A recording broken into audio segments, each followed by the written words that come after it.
देखिए, ऐसा है कि ये अडानी जी घोटाले का 5वां एपिसोड था जिसमें मैंने आज ये सारे खुलासे किए कि किस प्रकार से देश के 28 करोड़ कर्मचारियों का, जो सरकारी विभागों में काम करते हैं, जो प्राइवेट विभागों में काम करते हैं, उनका पैसा, पीएफ का पैसा उठाकर 50 बड़ी कंपनियों के शेयर खरीदे जाते हैं। और ये कोई मामूली रकम नहीं है। 1,57,000 करोड़ रुपए देश के 28 करोड़ कर्मचारियों का पैसा पीएफ में लगा, पीएफ का पैसा इन कंपनियों के ऊपर लुटा दिया गया है। और उसमें किसकी कंपनियां हैं? अडानी की भी कंपनियां हैं। हिंडनबर्ग की रिपोर्ट आ गई, पूरे दुनिया में उसके कंपनी का वेटेज कम किया जा रहा है। पूरे दुनिया में जो रेटिंग देने वाली कंपनियां हैं उसमें अडानी की कंपनियों का वेटेज कम करके लोगों को आगाह किया जा रहा है कि इस कंपनी में अपने निवेश मत कीजिए। और भारत में देश के करोड़ों कर्मचारियों का पैसा अभी भी अडानी के ऊपर लुटाया जा रहा है। 27 मार्च को बैठक होती है जिसकी अध्यक्षता श्रम मंत्री महोदय करते हैं, भूपेंद्र यादव जी। आप बताइए कि वहां से पीएफ का पैसा इन 50 कंपनियों में लगाने का निर्णय लिया जाता है और उसमें अडानी की कंपनी भी शामिल है। तो ऐसा क्यों कर रहे हैं आप? मतलब अडानी के लिए पूरा देश लुटाने को आप तैयार हैं और कर्मचारियों की जिंदगी और उनके भविष्य के साथ खिलवाड़ कर रहे हैं आप। भाई, पीएफ का पैसा तो ऐसा पैसा होता है जो उनके गाढ़े वक्त में काम आए, जो उनके संकट के समय में काम आए। वो पैसा आप इन कंपनियों में डुबा रहे हैं, जो कंपनियां पूरे दुनिया में अपने फ्रॉड के लिए प्रचलित हो रही हैं। तो ये सवाल है, किसके दबाव में अभी भी पीएफ का पैसा अडानी की कंपनी में लगाया जा रहा है? ये जवाब सरकार को देना चाहिए, नरेंद्र मोदी जी को सामने आकर देना चाहिए। और उन करोड़ों कर्मचारियों को भी मैं हाथ जोड़कर निवेदन करूंगा, वो तमाम अंकल, वो तमाम आंटी जो पार्कों में बैठकर समर्थन करते हैं नरेंद्र मोदी जी का, वो नौजवान जो विभागों में काम करते हैं, सरकारी विभागों में, प्राइवेट विभागों में, वो भी समर्थन करते हैं मोदी जी का। अरे कम से कम अपने भविष्य के बारे में तो पूछो कि उनका पीएफ का पैसा क्यों लगा रहे हो अडानी की कंपनी में, क्या वजह है? तो इसलिए 1,57,000 करोड़ रुपए कोई छोटी रकम नहीं होती। आपने उठाकर 1,57,000 करोड़ रुपए पीएफ का पैसा इन कंपनियों के ऊपर लुटा दिया। आज बजट सत्र का जो दूसरा हिस्सा था वो भी खत्म, तिरंगा मार्च निकाला, शाम की जो चाय की मीटिंग बुलाई गई उसका भी विरोध कर रहे हैं, उसमें नहीं जा रहे हैं। देखिए, 19 राजनीतिक पार्टियों ने ये मांग की थी कि भाई ये लाखों करोड़ के घोटाले पर आप जेपीसी की जांच कराइए।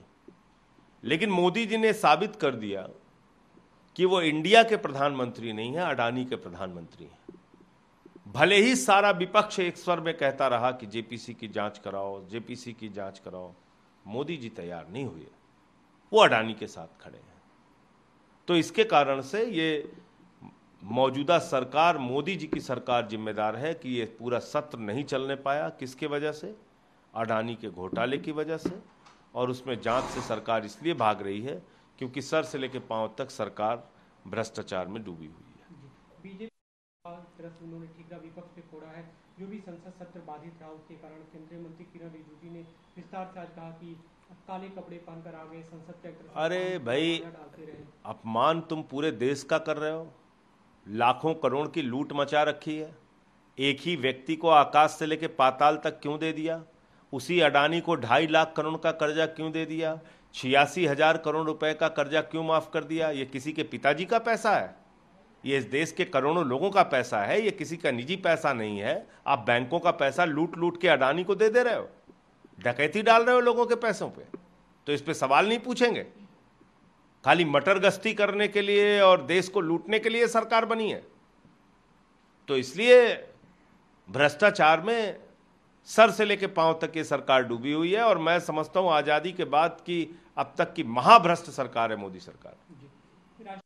कर्नाटक हाईकोर्ट में अपील की थी, आज हाईकोर्ट का निर्णय आया है, वो स्वागत योग्य है। 13 तारीख तक जवाब मांगा गया है चुनाव आयोग से। और मैं समझता हूं कि चुनाव आयोग में जरा सी भी अगर नैतिकता है तो उसके पहले हमको, हमारी पार्टी को, आम आदमी पार्टी को राष्ट्रीय पार्टी का दर्जा दे दें, क्योंकि हम सारे मानक पूरा करते हैं। 2 राज्यों में हमारी सरकार है, एक राज्य में हमें 14% वोट मिला और 5 विधायक हैं। और एक राज्य में 6.5% वोट मिला और 2 विधायक हैं, तो हम तो सारे मानक पूरे कर रहे हैं। आप क्यों नहीं दे रहे हैं राष्ट्रीय पार्टी का दर्जा? क्या दबाव है आपके ऊपर? तो इसलिए हाईकोर्ट का जो निर्णय आया है, मैं समझता हूं कि इसके बाद चुनाव आयोग के पास कोई रास्ता नहीं है सिवाय इसके कि वो राष्ट्रीय पार्टी का दर्जा दे।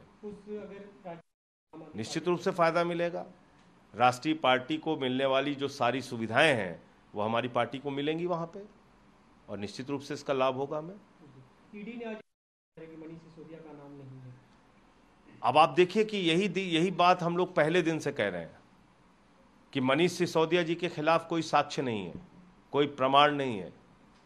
उनका घर देख लिया, उनके दफ्तर पे छापेमारी कर ली, उनके गांव में छापेमारी कर ली, घर खोद डाला, बैंक का लाकर खोद डाला, सब कुछ कर डाला, लेकिन कुछ नहीं मिला। और ये तीसरी चार्जशीट है ईडी की, इसमें भी कुछ नहीं निकला।